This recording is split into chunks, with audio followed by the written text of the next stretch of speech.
Bismillahirrahmanirrahim. Assalamualaikum warahmatullahi wabarakatuh. Alhamdulillahirrahmanirrahim. Wassalatu wassalamu ala asyrafil anbiya'i wal mursalin. Sayyidina Muhammadin wa ala alihi wa sahbihi ajma'in. Rabbi shrah li sadri wa yassir li amri wahlul 'uqdatam min lisani yafqahu qawli. Terima kasih teman-teman yang akan menyimak video pada hari ini. Ya, insya Allah ini akan saya ulas kembali terkait dengan penyusunan pendahuluan ya bagi teman-teman yang barangkali kemarin tertinggal ketika perkuliahan di pertemuan keempat. Ya, ini saya share screen terlebih dahulu PDF yang sudah saya bagikan ya. Jadi apa teman-teman bisa sambil menyimak juga ya apa yang ada di PDF dengan yang saya sampaikan ini. Nah, untuk langkah pertama ya, untuk menulis artikel ilmiah ini, yang pertama tentu harus ada judul ya, yang sudah teman-teman tentukan. Judul ini biasanya memang tidak ditentukan secara sepihak gitu, artinya memang teman-teman tidak bisa langsung menentukan ini judul saya, itu judul saya, itu nggak bisa ya, tapi memang didasarkan pada hasil studi pendahuluan ya, yang dilakukan dengan wawancara terhadap wali kelas atau guru kelasnya. Nah, ini kalau memang teman-teman ada yang belum melakukan studi pendahuluan, itu bisa dilaksanakan terlebih dahulu gitu. Jadi nanti prosesnya ketika studi pendahuluan itu teman-teman akan apa wawancara gitu ya. Otomatis kalau wawancara berarti harus membawa beberapa pertanyaan gitu ya kepada wali kelasnya atau kepada guru mapelnya yang sekiranya teman-teman bisa apa kupas gitu ya terkait dengan rencana judul yang sudah teman-teman inginkan gitu. Jadi kalau saya biasanya saya minta dulu untuk memilih gitu ya dari 5 mapel di SD yang mulai dari IPA, IPS, matematika, kemudian bahasa Indonesia dan juga PKN ya. Kalau sekarang mungkin IPA dan IPS-nya digabung menjadi IPAS. Nah, itu bisa dipilih salah satu. Nah, misalkan sudah punya kecenderungan di salah satu mapel tersebut ya, misalkan oh saya bisa kalau misalkan materinya IPA gitu, oh saya lebih senang kalau materinya IPS. Nah, itu bisa menjadi salah satu apa ya ide gitu ya. Oh saya mau meneliti yang IPA-nya dulu aja seperti itu misalnya. Oke, kita akan meneliti IPA berarti kita akan mewawancarai guru kelas atau guru mapel IPA di kelas tertentu. Nah, ini kelasnya teman-teman bisa juga apa sesuaikan dengan yang ada di sekolah gitu. Misalkan, kalau saya punya kenalan atau punya teman gitu ya ngajar di SD kelas 3 misalkan. Nah, ya udah berarti kita coba menggali masalah yang ada di kelas 3 itu di materi IPA misalkan. Nah, itu boleh kalau misalkan seperti itu. Jadi tidak harus teman-teman apa misalkan harus bikin surat dulu dan lain-lain itu nggak harus ya. Jadi kalau ada kenalan atau orang dalam yang bisa diwawancarai, nah itu boleh gitu. Tetapi kalau memang tidak ada, maka teman-teman harus membuat surat terlebih dahulu atau kalau misalkan sudah ada kenalan ya bisa langsung ke sana, nanti suratnya bisa menyusul. Nah, di wawancara tersebut yang teman-teman pastikan gitu ya, di dalam wawancara itu nanti ada masalah yang diangkat gitu. Jadi, misalkan saya tertarik dengan materi IPA, maka yang saya tanyakan ya seputar pembelajaran IPA gitu. Nah, kalau arahnya memang ke pengembangan gitu ya, karena yang akan kita lakukan itu adalah penelitian pengembangan, maka ya tentu saja eh, kita mencoba menggalinya itu mengarahkannya ke pengembangan gitu.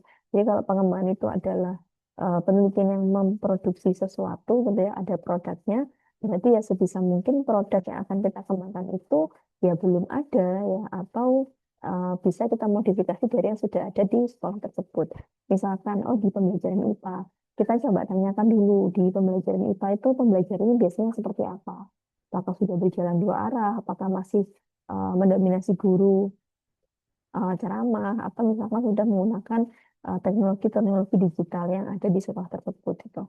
Nah, nanti ketika gurunya sudah menjawab misalkan oh ternyata pembelajarannya sudah berjalan dua arah atau misalkan masih satu arah. Nah, coba nanti diulik kembali gitu ya. Pembelajaran IPA yang tadi misalnya satu arah atau sudah dua arah tadi, apakah sudah ada medianya, apakah sudah ada apa semacam apa namanya media digitalnya atau apa yang sekiranya teman-teman ingin kembangkan.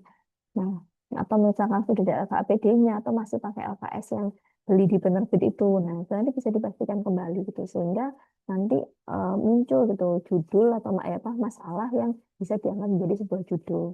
Nah, karena di sini memang fokusnya di pengembangan, maka ya sebisa mungkin yang mau dikembangkan itu di sekolah belum ada. Jadi yang kita pastikan, misalkan oh di sekolah ini sudah ada, misalkan sudah ada LCD-nya, tapi nggak punya media digital, nggak punya media digital yang interaktif, yang artinya siswanya bisa berjalan dua arah, misalkan seperti itu. Nah, itu nanti silahkan hasil dari sekolah itu yang akan dibawa ke judul artikel ilmiah. Nah, nanti untuk judul itu maksimal 20 kata ya, tapi apa namanya, ini kalau teman-teman sudah punya judul, ditulis dulu aja, tidak usah dihitung berapa katanya dulu, nanti kita bisa diskusikan untuk apa pemampatan ya, biar judulnya bisa 15 sampai 20 dengan tidak menghilangkan satu esensi pun. Nah, kemudian nanti di bawahnya teman-teman bisa mulai menuliskan nama penulisnya. Ya, teman-teman sebagai mahasiswa yang menulis itu menjadi penulis pertama, kemudian saya sebagai penulis kedua atau pembimbing satu, dan nanti ada nama pembimbing dua yang insya Allah akan di-share di akhir sentra taman. Jadi menjelang sentra taman itu biasanya baru ada nama pembimbing yang kedua. Nah, biasanya pembimbing kedua ini memang juga diambil dari validator apa produknya teman-teman gitu. Jadi nanti kalau sedang validasi, nah itu biasanya ya dosen keduanya ya validator tersebut. Kemudian untuk abstrak ya, abstrak ini semacam rangkuman gitu ya dari dalam artikelnya, isi artikelnya, maka dari itu tidak perlu diisikan terlebih dahulu ya. Jadi setelah judul, kemudian nama, teman-teman bisa langsung masuk ke bagian pendahuluan. Nah, di dalam pendahuluan ini ya secara substansi isinya ya harus ada masalah yang dibahas gitu ya. Dan juga bukan hanya masalah, tetapi juga solusi yang diangkat dalam suatu karya tulis gitu. Makanya tadi kalau saya bilang, kalau memang mau mengembangkan sesuatu itu kan adalah sebuah solusi. Nah, masalahnya apa? Nah, masalah ini kan juga harus ada di dalam sekolah yang kita tuju itu. Sehingga kita tidak membuat solusi tanpa masalah gitu, atau sebaliknya juga gitu ya. Ada masalah dan ada solusi yang kita berikan. Nah, teman-teman dalam menyusun pendahuluan bisa mengikuti urutan yang ada di sini ya. Jadi nomor 1, 2 sampai 8. Nah, ini sudah ada urutan-urutan yang saya tuliskan gitu ya, sehingga teman-teman bisa menjadikan ini sebagai salah satu acuan gitu. Misalkan bingung, paragraf 1 mau nulis apa, paragraf 2 mau nulis apa, paragraf 3 mau nulis apa. Nah, ini bisa dijadikan salah satu acuan gitu ya. Ya sudah, nurut nurut ini aja gitu ya. Ini satu berarti ya paragraf 1. Ini yang kedua juga paragraf yang kedua dan seterusnya. Nah, jadi apa teman-teman punya apa ya semacam keterkaitan gitu ya antara paragraf 1 dengan paragraf 2, paragraf 3 dan seterusnya. Jadi nanti nggak bikin paragraf yang apa ya nggak nyambung gitu ya karena tadi nggak tahu ini ibaratnya saya punya apa namanya punya perencanaan dulu baru teman-teman menjabarkannya seperti itu. Nah, yang pertama adalah pentingnya tema atau topik yang diangkat. Gitu. Jadi, kalau misalkan tadi membahas tentang media pembelajaran interaktif, misalkan, media pembelajaran interaktifnya menggunakan apa ya? Kenapa kok itu menjadi penting? Kenapa kok siswa itu harus pakai media interaktif gitu? Kenapa nggak pakai media yang biasa aja, misalkan seperti itu. Nah, di paragraf 1 itu mulai diulas gitu ya. Nah, ternyata dari apa ulasan tersebut muncul masalah ya. Jadi masalah itu kan kemarin sudah saya ulangi berkali-kali ya bahwa perbedaan antara teori dengan praktek itu disebut dengan masalah. Jadi kalau tadi ternyata di paragraf 1 sudah dijelaskan bahwa oh pembelajaran pembelajaran apa interaktif itu penting, pentingnya ini gitu. Tapi ternyata di sekolah itu nggak ada gitu ya. Nah, yang di sini harus dijelaskan juga ya apa namanya kondisi di sekolah itu seperti apa. Nah, jadi hasil dari studi pendahuluan yang tadi mungkin bentuknya adalah wawancara, nah itu bisa dijabarkan dalam bentuk paragraf di paragraf yang kedua. Gitu. Jadi di paragraf kedua ini isinya adalah prakteknya di sekolah yang kita bandingkan dengan teori yang ada di paragraf 1, kemudian muncullah suatu masalah yang akan kita selesaikan. Nah, setelah menuliskan masalah di paragraf 2, kemudian paragraf 3, 4, nah itu bisa masuk ke bagian penyebab masalahnya, ya, atau dampak dari masalah yang ditimbulkan tersebut. Nah, meskipun mungkin tidak terlalu rinci gitu ya, yang jelas kedua bagian ini harus tetap ada. Nah, baru nanti di semester di apa paragraf 5 teman-teman bisa menuliskan urgensinya. Jadi, kenapa kok kita itu mau mengembangkan sesuatu tadi? Kenapa atau pentingnya media yang kita kembangkan tadi? Jangan-jangan memang di sekolah sebenarnya nggak penting gitu karena sudah ada. Nah, jangan sampai itu nanti muncul gitu ya. Karena di paragraf ke-6 nanti kita akan membicarakan terkait dengan solusi. Di kalau paragraf 1, 2, 3, 4, 5 itu masih membahas terkait dengan apa yang ada di sekolah, apa yang ada dalam studi pendahuluan, apa yang menjadi apa teorinya, kemudian masalah yang muncul apa, sampai dari dari masalahnya itu apa itu dituliskan di sini. Baru di paragraf 6 teman-teman masuk di bagian solusi gitu. Nah, solusi ini biasanya erat kaitannya dengan judul gitu ya. Jadi kalau misalkan tadi judulnya pengembangan apa, ya itu yang menjadi solusi gitu. Itu bukan masalahnya, tapi itu solusinya. Nah, baru di paragraf berikutnya diberikan hasil yang mendukung solusi. Kenapa kok harus solusinya itu? Nah, itu bisa diberikan semacam apa penelitian terdahulu gitu ya, yang ada di artikel-artikel yang sudah pernah meneliti terkait dengan pengembangan media yang tadi kita pilih itu. Kalau sudah ada dukungan yang apa dukungan dari solusi yang kita buat, maka kita bisa prediksi hasilnya. Oh, ternyata kira-kira kalau misalkan dari masalah yang ini kita itu bisa menyelesaikan menggunakan pembuatan media ini. Nah, seperti itu. Nah, itu menjadi paragraf terakhir di bagian pendahuluan gitu. Nah, pokoknya pada prinsipnya di pendahuluan itu ditulisnya secara urut gitu ya. Kemudian didukung data, kemudian logis dan juga terstruktur. Jadi nanti nggak ada ceritanya misalkan di paragraf pendahuluan ini kok semuanya opini itu nggak mungkin gitu. Di paragraf pendahuluan ini selalu harus ada dukungan data gitu ya, sehingga teman-teman perlu merujuk gitu ya, merujuk apa yang ada di artikelnya orang lain untuk dibawa ke dalam artikelnya teman-teman. Dan itu harus merujuk gitu ya Kak. Jadi kalau merujuk nanti bisa menuliskan seperti ini. Misalkan bla bla bla bla bla ada cabut 2021. Nah, ini kan salah satu bentuk pengutipan referensi gitu. Dan yang perlu diingat, teman-teman boleh ya mengutip dari siapapun aja boleh gitu ya.